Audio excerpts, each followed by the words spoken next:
Então, o que tudo indica, a mais nova crise mundial começou ou está cada vez mais perto. Eu me refiro ao fato de que na abertura dessa semana os mercados acordaram despencando. O Japão caiu mais de 12% falando da sua bolsa. S&P 500 caindo 4,4%. Nasdaq caindo quase 6%. Sendo que a queda do Japão ela é a maior queda em termos de pontos da sua história. E o risco no mercado financeiro americano, medido por esse índice VIX, amanheceu no terceiro maior patamar da história. E coincidência ou não, quem aparentemente andou se preparando foi o Warren Buffett, o maior investidor de todos os tempos, que chegou ao seu maior patamar de dinheiro em caixa da história, falando ali do dinheiro da Berkshire Hathaway. E a grande pergunta é, o que está acontecendo no mundo? O que vai acontecer nessa nova crise? E principalmente o que você, investidor, deve fazer para se proteger nesse momento, ou até mesmo aumentar as chances de você multiplicar o seu patrimônio no longo prazo. É isso que a gente vai ver no vídeo de hoje. Antes de qualquer coisa, comenta o que você está fazendo.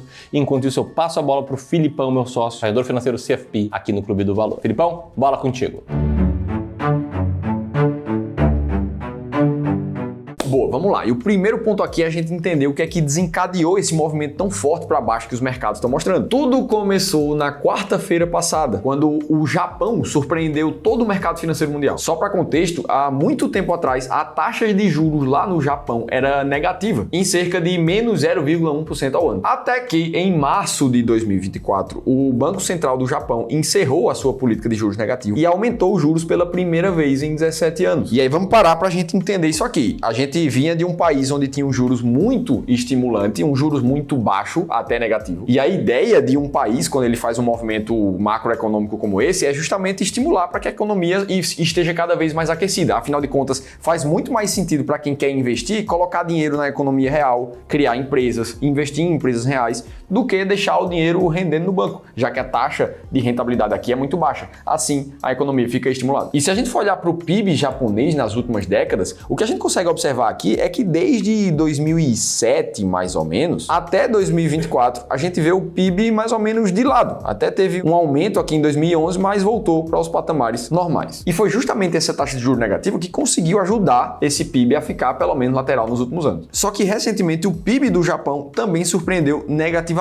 uma vez que eles chegaram no menor patamar nesse indicador desde meados de 2002, ou seja, 22 anos atrás. E aí a gente já olha para isso aqui e entende, poxa, a economia do Japão está enfrentando algumas dificuldades. Em paralelo disso tudo, quando a gente vai olhar para o gráfico do iene japonês cotado em dólar, a gente vê a moeda japonesa perdendo mais de 30% do seu valor nos últimos 2 anos. Então já é o segundo fator, o PIB caindo, moeda caindo também. O que é que isso acaba ocasionando? Um aumento da inflação no Japão. Tanto é que a partir de 2022, a gente vê um patamar de inflação lá no Japão que foi recorde nos últimos mais de 30 anos. E o aumento da inflação a gente sabe que acaba afetando a economia como um todo. E aí chegou aqui, qual é que foi a ideia do Japão? Poxa, eu preciso proteger um pouco a minha moeda, a minha economia. Inclusive, o Banco Central lá do Japão começou a sofrer pressões políticas para pensar em aumentar os juros novamente. E foi assim que 17 anos depois, o Japão não fez só um aumento de juros no ano, mas fez já o segundo. Além de deixar uma mensagem clara de uma possibilidade de novos aumentos nos próximos meses. Nesse gráfico aqui, a gente consegue observar com ainda mais clareza o período que o Japão aqui embaixo passou com a taxa de juros negativa, mesmo que outros países desenvolvidos, como Reino Unido, Europa, Estados Unidos e Suíça, tenham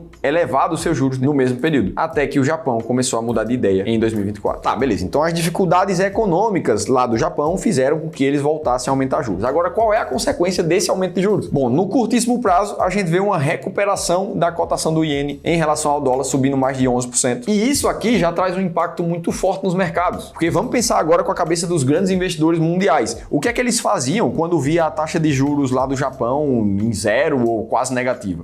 Ele tomava um empréstimo lá no Japão, né, pagando juros muito baixos, e levava esse dinheiro para emprestar em uma outra economia, como nos Estados Unidos, por exemplo, pagando seus 5% lá no Tesouro Americano, ou para os mais arrojados, emprestando para países em desenvolvimento como o Brasil, pagando seus 10% ao ano. Essa operação é chamada de carry trade, onde você toma empréstimo num país de taxa de juros mais baixa e empresta num país de taxa de juros mais alta. Só que o grande risco disso tudo é justamente a diferença de câmbio. Afinal de contas, você está devendo dinheiro lá no Japão em iene, que é a moeda deles. E se se o iene começar a se valorizar, essa operação começa a ser menos rentável para você, investidor. E é justamente nesse momento que os grandes investidores começam a fazer o desmonte das estratégias de carry trade, o que acaba retirando um pouco de dinheiro dos Estados Unidos, do Brasil, de todos os outros países para voltar para o Japão. E isso por si só já causa uma desestabilização dos mercados, o dinheiro começa a sair. Só que aqui entra um ponto ainda mais preocupante. O mercado financeiro mundial começou a ficar preocupado que a situação do Japão não é tão passageira assim, que eles vão enfrentar uma crise daqui para frente. E é justamente por isso que o índice Nikkei 225, que é o principal índice de ações lá dos Estados Unidos, caiu 17% somente nos últimos 5 dias. E se a gente olha de um mês para cá, já são mais de 1/4 do valor de toda a bolsa em desvalorização. Então é natural que o receio de uma crise em um dos países desenvolvidos do mundo traga uma possibilidade de crise no mundo todo, só que a situação ainda se agrava muito mais. Afinal de contas, a crise também está cada vez mais perto do mercado americano, lá nos Estados Unidos. O risco de recessão começa a ser muito mais comentado. E tudo isso foi amplificado pelo último resultado do payroll, que é o relatório mensal de geração de empregos lá dos Estados Unidos. Na última sexta-feira, esse indicador veio muito abaixo do esperado. Ou seja, a quantidade de empregos gerados lá nos Estados Unidos foi menor do que se esperava. E aí o Banco Central olha para isso aqui e entende: opa, a economia já está desaquecendo, eu preciso cortar juros. E é justamente por isso que quando a gente vai olhar para a probabilidade de cortes nas próximas reuniões do Fed, o Banco Central americano, na taxa de juros americana, a gente vê essa probabilidade saindo de praticamente zero no primeiro semestre de 2024 para praticamente 100% nesse momento. A maioria dos analistas espera que o Fed faça 3 cortes consecutivos nas próximas reuniões de decisão de taxa de juros. E eu sei que muita gente aqui vai pensar: nossa, Felipe, mas queda de juros não é bom para os mercados de renda variável, tendem a se valorizar? E sim, isso é verdade, mas só quando o intuito da queda dos juros é realmente estimular a economia. Agora, quando você precisa cortar juros para meio que salvar uma economia de uma recessão ou de uma grande crise, esse corte forçado acaba sendo visto com muito maus olhos pelo mercado. E isso naturalmente aumenta muito a percepção de risco. Não à toa, o índice VIX, que é o que mede a percepção de risco lá nos Estados Unidos, chegou no seu terceiro maior patamar da história. E a consequência disso tudo é amanhecer na segunda-feira com essa imagem aqui que está na tela, com todos os principais índices de ações do mundo despencando mais de 3%, alguns 5%, alguns 12%, como é o caso do Japão. E o mercado já começando a precificar os novos cortes emergenciais dos juros lá nos Estados Unidos. E aí, para compilar isso tudo, o maior investidor e mais experiente vivo no mundo, o Warren Buffett, já parece estar se preparando muito bem para essa grande crise. E eu vou te mostrar logo em sequência o que é que ele está fazendo. Agora, o fato é que, se você, investidor, souber sempre o que fazer, quando você deve comprar, quando você deve vender um ativo, a única certeza que você vai ter é que você vai estar fazendo a coisa certa na hora certa. Já que a gente está falando de crise, vamos falar da última crise que aconteceu no início de 2020 ali com a chegada do Covid-19. E só para contexto, o ano de 2019 ele foi muito bom para a Bolsa de Valores do Brasil, com uma alta de mais de 31%. E justamente por isso a gente via uma entrada massiva de investidores na bolsa naquele ano ali. Ou seja, quanto mais o mercado subia, mais os investidores queriam comprar a bolsa. Só que na prática, aqui no time de gestão do Clube do Valor, o que a gente estava fazendo, uma boa parte do dinheiro dos investidores que confiaram na gente, era vendendo ações e fundos imobiliários no final de 2019 e no começo de 2020, enquanto o mercado estava subindo pra caramba. E logo em seguida, para quem não lembra, o mercado de ações do Brasil chegou a cair quase 47% em apenas 2 meses. E aí o que é que o time de gestão do clube fez? Vendeu mais de 10 milhões de reais em renda fixa e comprou mais de 11 em ações e fundos imobiliários em março de 2020, no auge da crise do Covid. De maneira geral, foram vendidos muitos ativos de renda variável pré-crise e depois foram comprados logo depois que a crise passou. Será que isso é mágica? Adivinhar o futuro? Se proteger muito bem das grandes crises? Na verdade, não. Isso aqui é fruto da aplicação de uma estratégia muito clara, que pode ser aplicada mesmo para pessoas que não tenham muito tempo para acompanhar o mercado financeiro ou que não tenham conhecimento suficiente para serem profissionais no mercado. Tudo isso só precisa de um direcionamento para que você saiba sempre a hora de comprar e de vender um ativo. É justamente essa estratégia que a gente te mostra na nossa consultoria gratuita, que a gente acabou de liberar 5 novas vagas só para contar essa história dessa grande crise mundial para vocês que estão assistindo no YouTube. Se você quiser participar, é 100% gratuito. É só clicar nesse link que vai aparecer aqui em cima no vídeo ou no primeiro da descrição e preencher um formulário muito breve, e aí um dos nossos especialistas vai entrar em contato contigo. Beleza, então os cenários da grande crise parecem estar cada vez mais claros para os investidores, inclusive para o Warren Buffett, que desde o final do ano passado começou a reduzir suas posições nas ações da Apple, que naquele momento significavam mais de 51% do seu patrimônio, como mostra essa imagem. No final de 2023, ele vendeu cerca de 1% da enorme participação que ele tinha naquela época, e muita gente achou que ele estava só fazendo um breve rebalanceamento,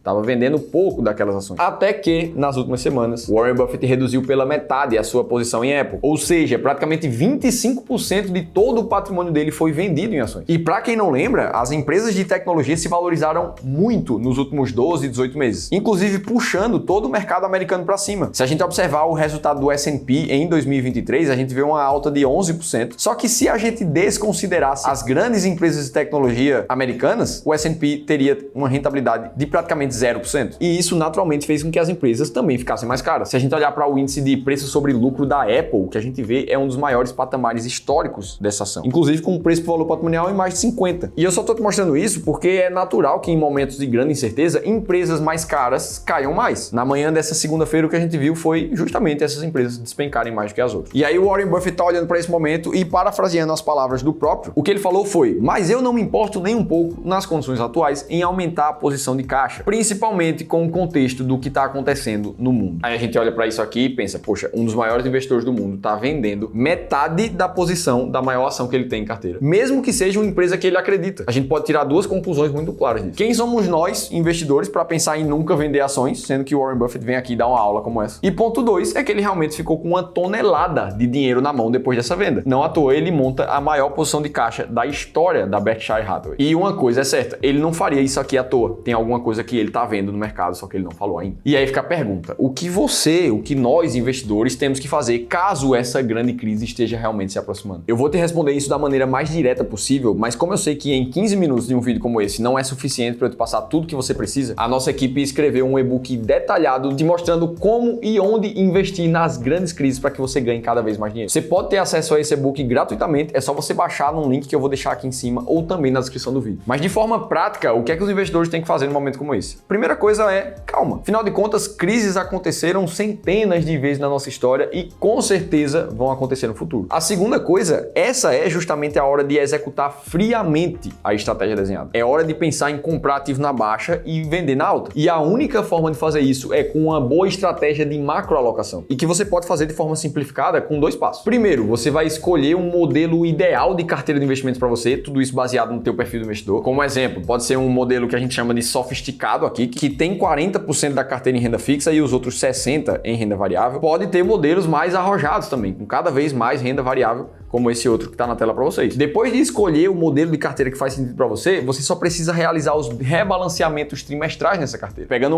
o exemplo aqui do modelo sofisticado, que quer ter 20% em ações do Brasil, 20% em ações internacionais, 20% em fundo imobiliário e o resto em renda fixa, imagina que o dia a dia vai acontecendo, esse teu modelo ele vai se desbalancear naturalmente. E aí daqui a pouco você vai olhar para tua carteira e ela vai estar assim, ó. O que era 20% em ações do Brasil se tornou 16%, ações internacionais se tornaram 18%, fundos imobiliários se tornaram 18%. Qual é a sua função nesse momento? É voltar para a tua alocação-alvo. Ou seja, comprar ações do Brasil, comprar ações internacionais, comprar fundos imobiliários. Garantindo assim que quando a renda variável cair, você vai estar comprando. E quando a renda fixa também subir na tua carteira, você vai estar vendendo para realocar na renda variável. Felipe, posso fazer isso só com os meus aportes mensais? Óbvio que pode. Inclusive é mais aconselhável. Mas a depender do tamanho do patrimônio que você tá, nem sempre vai ser possível fazer isso sem compras e vendas. Visto isso, a conclusão que fica é: a hora de vender ações não é numa pré-crise. Não é quando o risco do mercado aumenta demais. E sim quando a tua estratégia de investimento está mandando você vender. É uma questão de olhar muito mais para dentro do que para fora no mercado como um todo. E é isso que a gente te ajuda a fazer na nossa consultoria gratuita. Lembra que o link está aqui embaixo. Dito tudo isso, se você agora quer ver um vídeo onde eu te mostrei os 3 fundos imobiliários mais perenes e que pagam muitos dividendos nesse mês na bolsa, você precisa assistir esse outro vídeo aqui que eu gravei recentemente e contei tudo isso. Tô te esperando por lá.